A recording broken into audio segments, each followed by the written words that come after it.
নমস্কার বন্ধুরা, দেখো চলে এসেছি লাউ শাক খেতে। আমার তো জানোই আমার সব রকম শাক আছে।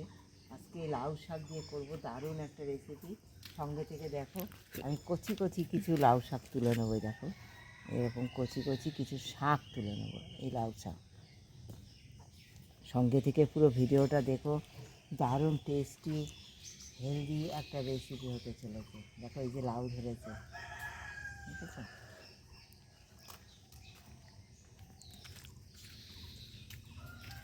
আমি বেছে ধুয়ে নিয়েছি লাউ শাকগুলো।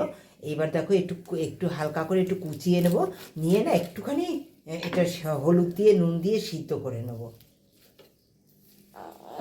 কড়াইতে চালিয়ে দিই। দেখো কড়াইতে একটু জল দিলাম,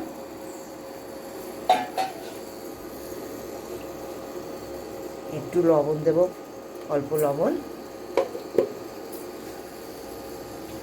দিয়ে এটা সিদ্ধ করে নেব। দেখো কেটে নিলাম, এরকম বড় বড় করে কেটে নিলাম। এই জাস্ট একটু ভাপিয়ে একটু নরম করে নেবো, জাস্ট অত সিদ্ধর প্রয়োজন নেই।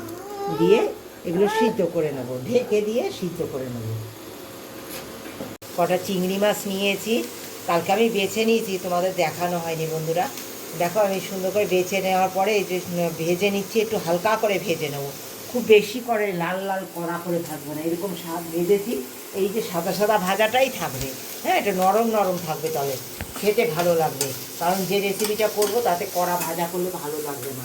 সঙ্গে থাকবো। দেখো এই যে ভাজা হয়েও গেছে আমার। হ্যাঁ, আমি নামিয়ে দিচ্ছি। 50% শুকিয়ে সিদ্ধ করে নিয়েছি। আর জল দেখো অল্প একটু জল দিয়েছিলাম, জলটা পুরো শুকিয়ে নিয়েছি। এবার এটা তুলে নেবো আমি। হ্যাঁ, কোথায় তুলে নেবো দেখো, এই যে শিলে নিয়েছি কালো জিরে, রসুন, কাঁচা লঙ্কা। হ্যাঁ, আর নিয়ে নেবো দেখো এখান থেকে আমি চিংড়ি। হ্যাঁ, চিংড়ি নিয়ে নেবো। এই চিংড়ি দিয়ে বাটা হবে। সঙ্গে থাকো, আশা করি তোমাদের ভীষণ ভালো লাগবে, ভীষণ সুস্বাদু হবে, কম তেল মশলায়। হ্যাঁ, তোমরা একদম এইভাবে একবার খেয়ে দেখো লাউ শাক। দেখো সব নেবো আর বাটবো।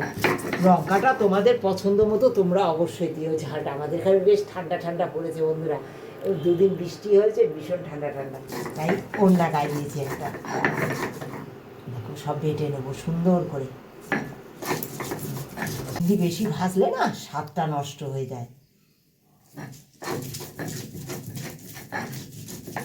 তেল দিয়েছি, সামান্য তেলের মধ্যে একটু কালো জিরে দিলাম, একটা গোটা শুকনো লঙ্কা দিলাম। লঙ্কাটা তোমরা তোমাদের পছন্দ মতো বেশি কম করে অবশ্যই নিতে পারো। দিয়ে দেবো অল্প একটু পেঁয়াজ, সামান্য পেঁয়াজ দিয়েছি। হ্যাঁ, তোমরা পেঁয়াজটাও বেশি কম করে নিতে পারো। এক চিমটি লবণ দিচ্ছি, তোমরা দেখেছো সিদ্ধর সময় লবণ দিয়েছি, কিন্তু হলুদ দেয়নি। হ্যাঁ, আর পেঁয়াজটা কিন্তু খুব বেশি ভাজবো না আমি। হ্যাঁ, তোমরা এইভাবে কাঁচা রসুন দিয়ে একবার বেটে খেয়ে দেখো না, লাউ পাতা ভর্তা আর দারুণ, জাস্ট অসাধারণ লাগে। বেশি কম করে তোমরা অবশ্যই নিতে পারো, তোমাদের যতটা দরকার। সামান্য হলুদ দিয়ে দিলাম কালারের জন্য, কালারের দরকার হয় না শাকে। এই দেখো শাকটা এখানে বেটে নিয়েছি, খুব ভালো করে সব কিছুর সঙ্গে মিশিয়ে নিলাম। একটু নাড়িয়ে নিচ্ছি বন্ধুরা জুড়ে, এই পেঁয়াজটা একটু নাড়িয়ে নিলাম।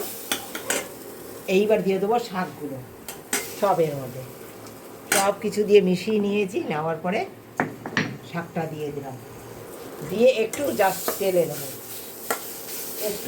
একটুখানি এক ফোঁটা চিনি দেবো। তোমরা যদি চিনিটা স্কিপ করতে চাও চিনিটা স্কিপ করতে পারো, লাউ শাক তাই দিলাম।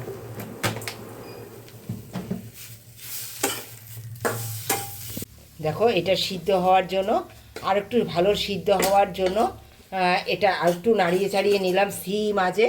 হ্যাঁ, সিম আঁচে একটু নাড়িয়ে নেব, একটু বেশি সময়, 2 মিনিট নাড়ালেই হয়ে যাবে। এটা একদম রেডি হয়ে গেছে। 2 মিনিট নাড়িয়ে নিয়েছি আমি। নাড়ানোর পরে, কারণ যেহেতু বাটা হয়েছে হাফ সিদ্ধ করার পরে, হ্যাঁ বাটার পরে এটা 2 মিনিট নাড়িয়ে নিয়েছি, সুন্দর রেডি হয়ে গেছে। এবার নামানোর পরে আগে দিয়ে দেবো কাঁচা লঙ্কা। এই কাঁচা লঙ্কা জাস্ট অসাধারণ লাগে। এরপরে কি দেবো সঙ্গে থাকো, দেখো নামিয়ে নেবো বন্ধুরা। এবার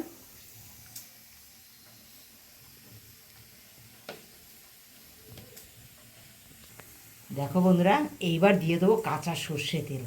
মাখা মানেই কাঁচা সর্ষে তেল, জাস্ট অসাধারণ লাগবে। একবার এইভাবে খেয়ে দেখো। আমার এই লাউ পাতার ভর্তা রেসিপি কেমন লেগেছে একটা কমেন্ট দিয়ে জানিও।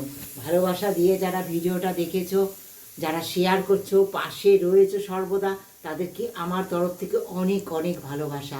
যারা এখনও পর্যন্ত একটা সাবস্ক্রাইব দেওনি, শেয়ার দেওনি, একবার করে দিও বন্ধুরা। তোমাদের ভালোবাসায় এগোতে পারছি, আর তোমরা আছো বলেই তাই প্রতিদিনের ভিডিওগুলো তোমাদের সঙ্গে শেয়ার করতে পারছি।